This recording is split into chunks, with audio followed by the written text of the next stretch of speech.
Oke, balik lagi di channel YouTube Jago Pajak bersama gue Reza. Kali ini gue akan bahas tentang kuis pertemuan 13 untuk mata kuliah perpajakan 2, khususnya yang di kelas di PKN STAN, di kelas yang gue ajar ya, 438 dan 445.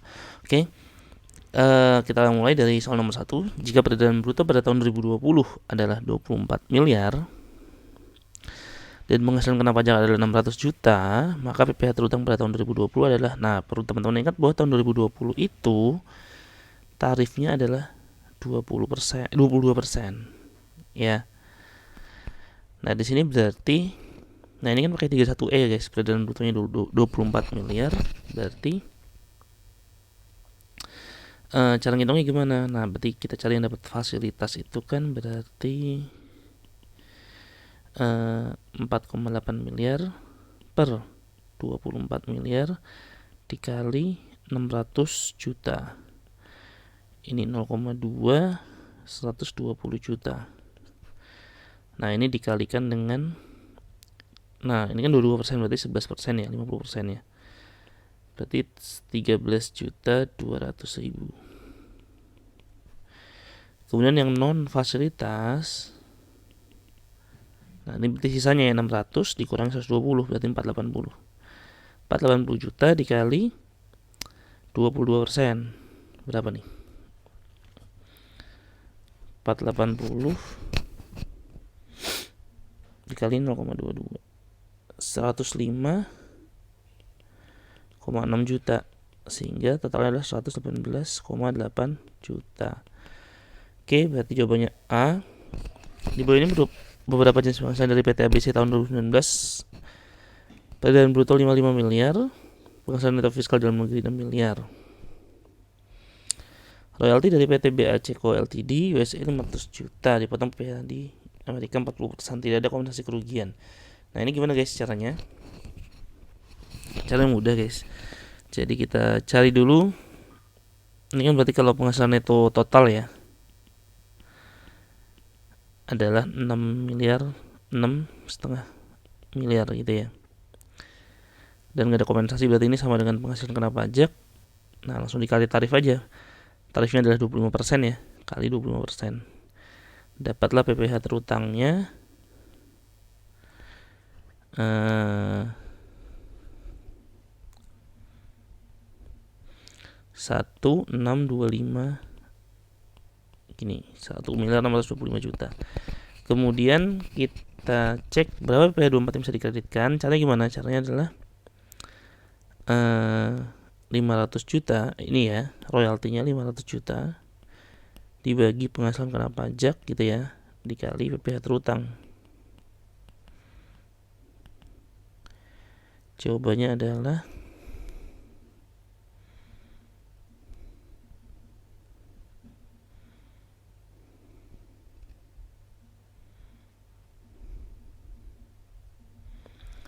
125 juta. Nah, dipotong di luar negeri adalah 40% kali 500, 200 juta ya. Nah, berarti yang lebih rendah yang mana? Yang 125. Berarti 125 bisa dikreditkan. Oke, kemudian nomor 3, jika tahun 2020 penghasilan neto fiskal adalah 600 juta, maka penghasilan kena pajak adalah, nah kita lihat di sini ruginya 1 miliar, laba 200 juta. Berarti tinggal 800 ya, tinggal 800. Kemudian rugi lagi 250. Laba lagi 150. Nah, ini 800 kurang 150 itu masih 650. 650 kurang 400, 250. 250 dikurangi 200, 50. 14, 15, 16, 17, 18. Nah, sampai sini udah selesai ya, berhenti. Yang ini udah selesai, tidak bisa dikurangkan lagi, dan masih ada 50 juta, tapi ya udah, itu dikelaskan saja.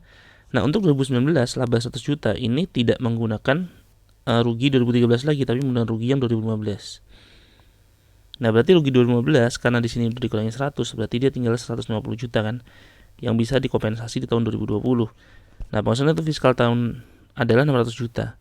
Maka penghasilan kena pajak adalah ya 600 juta dikurangi 150 juta. Ya, 450 juta. Oke, nomor 4. koreksi fiskal yang harus dilakukan adalah, nah ini terkait dengan pajak ya. Nah ini beban pajak, ini berarti dibebankan. Nah ini kan nggak bisa dibebankan ya karena dia jadi kredit pajak. Ini juga tidak bisa dibebankan karena ini PPh. Ini juga tidak bisa dibebankan karena ini kredit pajak dan PPh juga. Sanksi administrasi tidak bisa dibebankan. Biaya masuk bisa dibebankan ya.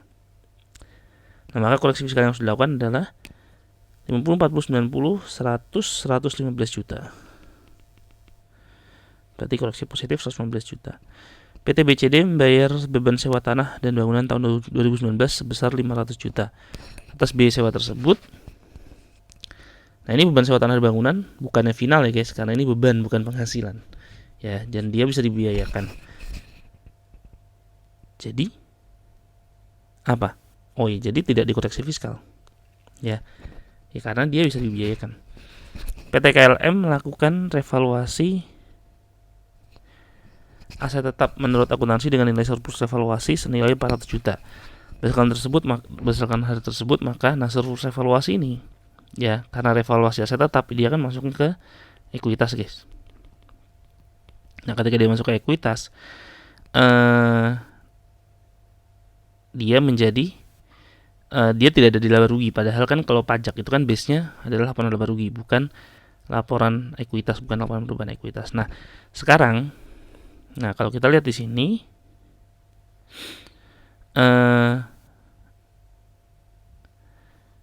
berarti tidak ada koreksi kan? Ya tidak ada koreksi. Kenapa? Karena di akuntansi juga tidak melakukan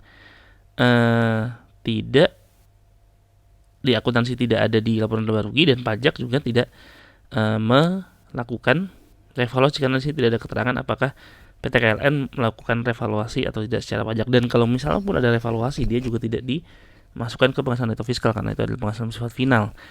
Nah sehingga dia tidak dilakukan koreksi fiskal. Nomor 7, PT PJK memiliki properti investasi berupa tanah. Tahun 2019 aset tersebut mengalami kenaikan nilai pasar 300 juta.